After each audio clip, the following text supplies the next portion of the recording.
But in terms of the third force, Dismas, it's not only Western Kenya. Where is Dr. Alfred Mutua's Maendeleo Chap in this equation of trying to be something out of the big two, so to speak?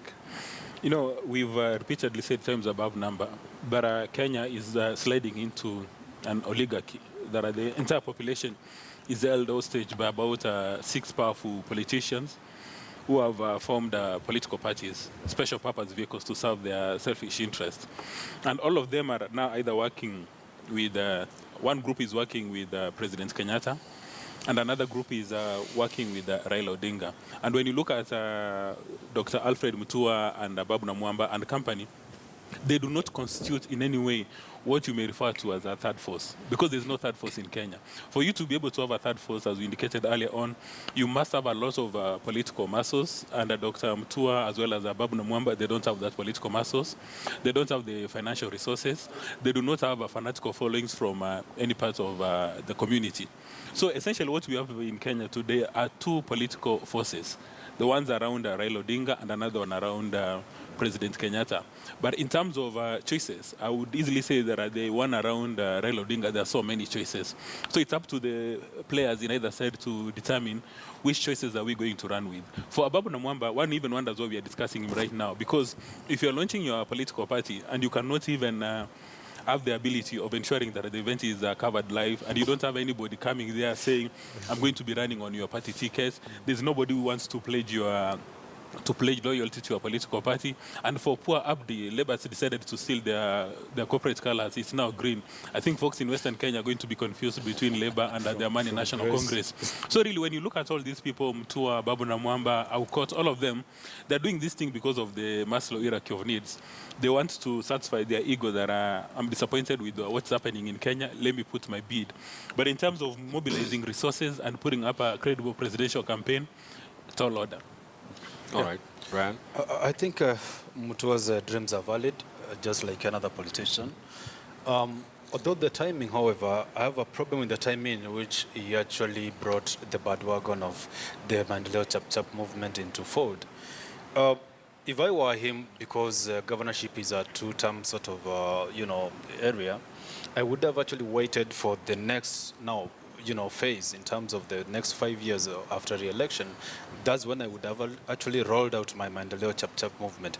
But as of now, yes, the movement has not been well received in the entire Ukambani, leave alone the country as a whole, but the whole of Ukambani as a region. It has not actually gotten the blessings of the people and mercy as it would have been if it would have waited for 5 years from now. Kalonzo Musyoka still actually calls the shots in Ukambani and is still the man who is able to gel the community together and show them the direction that they have to take as a community as far as politics of the day is concerned. So he still enjoys that political space. He still enjoys the blessings of the community as the kingpin or the small god, so to speak, politically. And if I were Mutua, I would actually have toned a little bit down, wait for some time for issues to decantate a little bit politically, and then throw myself into political relevance come the next phase of election or re-election.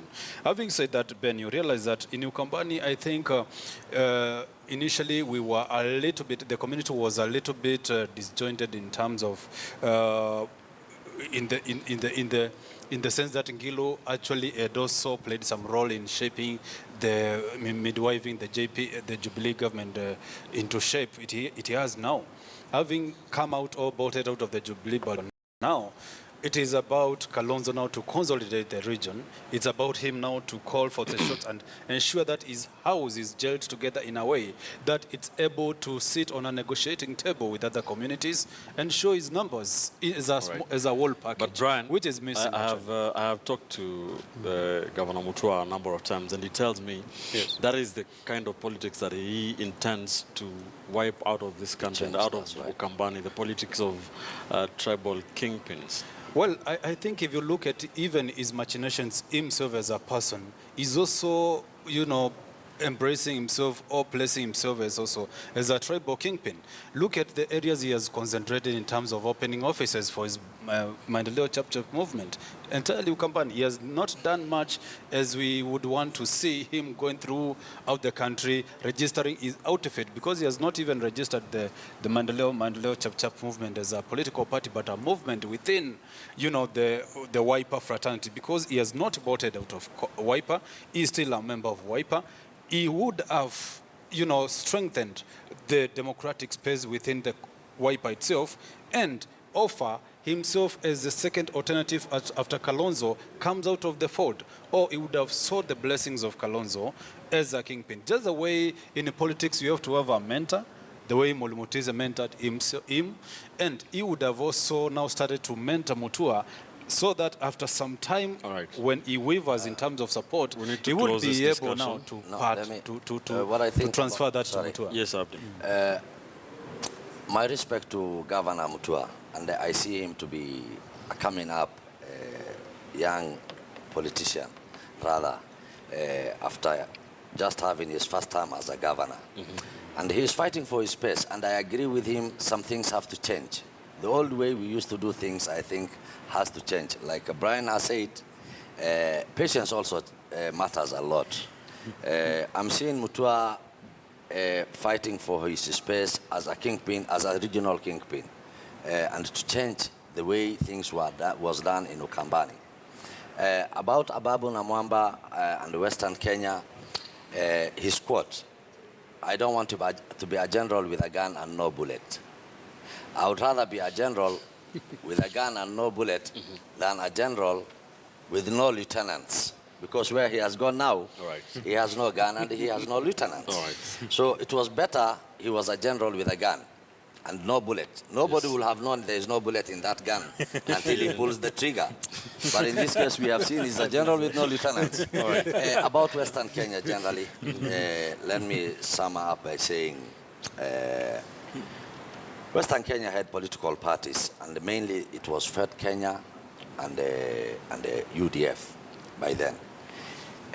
I want to make it clear as ANC, we have moved out with our political assets from UDF after it was disbanded, and it was part of the merger parties with Jubilee. So as we are talking, ANC now still has got its political assets, including 14 elected MPs, 2 senators, and over 90 MCS. So we are still a force in Western Kenya, and what we are seeing are pockets of the third force units, cells forming up, so you're the coming party to join together. Yes, ANC is the party to watch in Western Kenya. Let's leave it there. That's where we leave it on this part of the show. Many thanks for staying with us. You're watching our Sunday edition here on KTN News. We are taking another quick commercial break. When we return, we wind up the show. We talk about the supreme choice, the Judicial Service Commission naming or nominating Justice David Maraga for the position of Chief Justice. What does he bring? What would he bring to the judiciary? We talk about that, as well as very quickly about the IEBC send-off package. It is bringing a lot of jitters. What is happening in as far as naming new IEBC commissioners is concerned? Stay with us. This is Sunday edition.